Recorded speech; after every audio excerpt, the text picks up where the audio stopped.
Hi friends, welcome to Telugu cricket chat.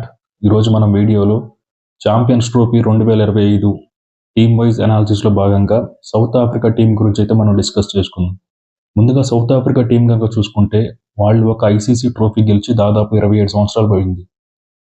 చివరిగా south Africa team కనుక చూసుకుంటే 1998లో ఇదే ICC champions trophy inaugural tournament అయితే గెలిచింది. అయితే దీని పేరు అప్పట్లో ఐసీసీ ఛాంపియన్స్ ట్రోఫీ కాదు, ఐసీసీ నాకౌట్ ట్రోఫీ అని పిలిచేవాళ్ళు. ఆ తర్వాత 2002లో ఐసీసీ నాకౌట్ ట్రోఫీ కాస్త ఐసీసీ ఛాంపియన్స్ ట్రోఫీగా అయితే మారింది.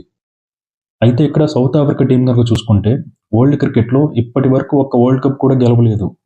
వాళ్ళు గెలిచిన ఏకైక ఐసీసీ ట్రోఫీ ఏదైనా ఉందంటే ఇది ఐసీసీ నాకౌట్ ట్రోఫీ. అయితే సౌత్ ఆఫ్రికా టీం కనుక చూసుకుంటే వరల్డ్ క్రికెట్కి ఎంతో మంది గ్రేట్ ప్లేయర్స్ని అయితే అందించింది.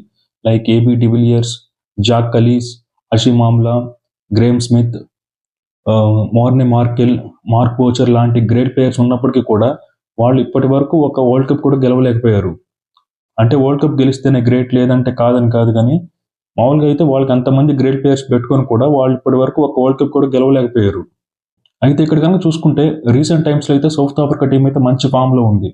ముఖ్యంగా లాస్ట్ 2 yearsగా చూసుకుంటే సౌత్ ఆఫ్రికా టీం అన్ని ఫార్మాట్స్లోనూ వన్డే కానీ, T20 కానీ, టెస్ట్ కానీ 3 ఫార్మాట్స్లో కూడా మంచిగా అయితే పర్ఫామ్ చేస్తున్నారు. ముఖ్యంగా మనం చూసాం 2023 వన్డే వరల్డ్ కప్లో చూసాం. సెమీఫైనల్లో ఆల్మోస్ట్ అయితే ఆస్ట్రేలియాను ఓడించినంత పని చేశారు. ఇంకొక 20-30 రన్స్ కానీ స్కోర్ చేస్తుంటే సెమీఫైనల్ గెలిచుండేవాళ్ళు. సౌత్ ఆఫ్రికా టీం ఫైనల్కి వచ్చిండేది ఆ రోజు. కాకపోతే చివరిలో కాస్త తడబడ్డారు కానీ, లేదంటే ఆస్ట్రేలియాని ఓడించినంత పని చేశారు సెమీఫైనల్లో. అంతేకాదు లాస్ట్ ఇయర్ 2024లో జరిగిన T20 వరల్డ్ కప్లో కూడా అద్భుతంగా పర్ఫామ్ చేశారు. ఒక్క మ్యాచ్ కూడా ఓడిపోకుండా ఫైనల్కి అయితే వచ్చారు.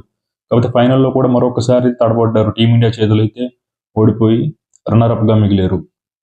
అంతేకాదు టెస్ట్ ఫార్మాట్లో కూడా మనం చూసుకుంటే డబ్ల్యూటీసీ సైకిల్ 2023-25లో ఫైనల్కి అయితే వచ్చారు.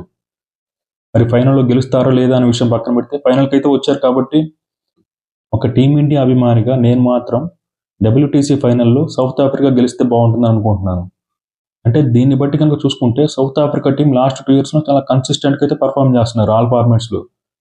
ఇక 2025 ఛాంపియన్స్ ట్రోఫీలో సౌత్ ఆఫ్రికా స్క్వాడ్ కనుక ఒకసారి చూసుకుంటే Temba Bavuma, Tony de Zorzi, Marco Jansen, Heinrich Klaasen, Keshav Maharaj, Aiden Markram, David Miller, Wiaan Mulder, Lungi Ngidi, Kagiso Rabada, Ryan Rickelton, Tabraiz Shamsi, Tristan Stubbs, Rassie van der Dussen, Corbin Bosch.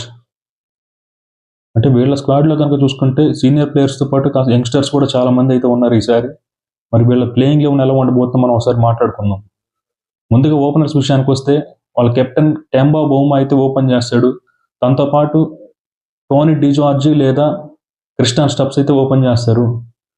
ఇక Temba Bavuma కనుక చూసుకుంటే most under rated captain అని చెప్తాను. ఎందుకంటే WTC సైకిల్లో ఫైనల్కి తీసుకెళ్లాడు, అలాగే వన్డే వరల్డ్ కప్ అయితే సెమీస్ వరకు తీసుకెళ్లాడు. ఈ ఫార్మాట్లో బౌమా స్టాట్స్ కనుక ఒకసారి చూసుకుంటే మొత్తం 46 మ్యాచ్ల్లో 1733 పరుగులు చేశాడు. యావరేజ్ కనుక చూసుకుంటే 43 వరకు ఉంది. ఇక టెంబా బౌమాతో పాటు టోనీ డిజార్జ్ అయితే ఓపెన్ చేస్తాడు. ఇతను కనుక చూసుకుంటే పెద్దగా ఎక్స్పీరియన్స్ లేదు, మొత్తం 13 మ్యాచ్లు మాత్రమే ఆడాడు. యావరేజ్ కనుక చూసుకుంటే 39.2 దాకా ఉంది. ఒకవేళ డిజార్జీ కనుక వద్దనుకుంటే ట్రిస్టన్ స్టబ్స్ అయితే వెళ్తారు. ఇక నెంబర్ 3లో రసీ వాండర్డసన్ అయితే టీంలోకి వచ్చే అవకాశం కనిపిస్తుంది. మొత్తం 68 మ్యాచ్లు అయితే ఆడాడు. 2400 పైగా పరుగులు ఉన్నాయి. యావరేజ్ వచ్చేసి 48 వరకు ఉంది.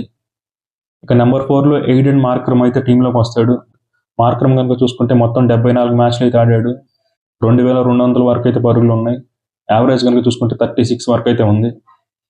ఇక ఆ తర్వాత నెంబర్ 5లో హెన్రిక్ క్లాసన్ అయితే టీంలోకి వస్తాడు. క్లాసన్ కనుక చూసుకుంటే ఈ టీంకి చాలా కీ ప్లేయర్ బ్యాటింగ్లో. క్లాసన్ స్టాట్స్ కనుక చూసుకుంటే మొత్తం 57 ఓడే మ్యాచ్లు ఆడితే 1987 పరుగులు అయితే ఉన్నాయి. యావరేజ్ కనుక చూసుకుంటే 43 వరకు అయితే ఉంది. ఇక నెంబర్ 6లో డేవిడ్ మిల్లర్ అయితే టీంలోకి వచ్చే అవకాశం కనిపిస్తుంది.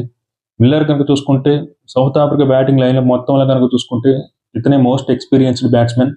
మొత్తం 175 మ్యాచ్లు అయితే ఆడాడు. 4400 పైగా పరుగులు అయితే ఉన్నాయి. 41 యావరేజ్ ఉంది. 6 100s ఉన్నాయి. 24 50s అయితే ఉన్నాయి. ఇక నెంబర్ 7లో మార్కో యాన్సన్ అయితే టీంలోకి వస్తాడు. యాన్సన్ కనుక చూసుకుంటే రీసెంట్ టైమ్స్లో బ్యాటింగ్ కూడా బాగానే చేస్తున్నాడు కాబట్టి ఇటు బ్యాట్తోనూ అటు బౌల్తోనూ యాన్సన్ అయితే ఉపయోగపడతాడు. యాన్సన్ కనుక చూసుకుంటే మొత్తం 26 మ్యాచ్ల్లో 41 వికెట్స్ అయితే తీశాడు. ఇక నెంబర్ 8లో ఆ టీం యొక్క మెయిన్ స్పిన్నర్ కేశవ్ మహారాజ్ అయితే టీంలోకి వస్తాడు.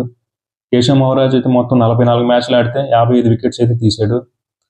ఇక నెంబర్ 9లో కాగిసో రబాడా అయితే టీంలోకి వస్తాడు. రబాడా కనుక చూసుకుంటే the most experienced pacer South Africa bowling అటాక్లో మొత్తం 103 మ్యాచ్లు అయితే ఆడగా 162 వికెట్స్ అయితే తీశాడు. ఈ పేస్ అటాక్ని కూడా తనే లీడ్ చేస్తాడు. ఇక నెంబర్ 10లో టాప్ రాజ్ షంషీ అయితే టీంలోకి వస్తాడు. షంషీ కనుక చూసుకుంటే మొత్తం 51 మ్యాచ్ల్లో 72 వికెట్స్ అయితే ఉన్నాయి. ఇక నెంబర్ 11లో లుంగి ఎంగిడి అయితే టీంలోకి వస్తాడు. లుంగి ఎంగిడి కనుక చూసుకుంటే మొత్తం 62 మ్యాచ్ల్లో 96 వికెట్స్ అయితే తీశాడు. ఓవరాల్గా సౌత్ ఆఫ్రికా టీం కనుక చూసుకుంటే నెంబర్ 8 వరకు అయితే బ్యాటింగ్ ఉంది.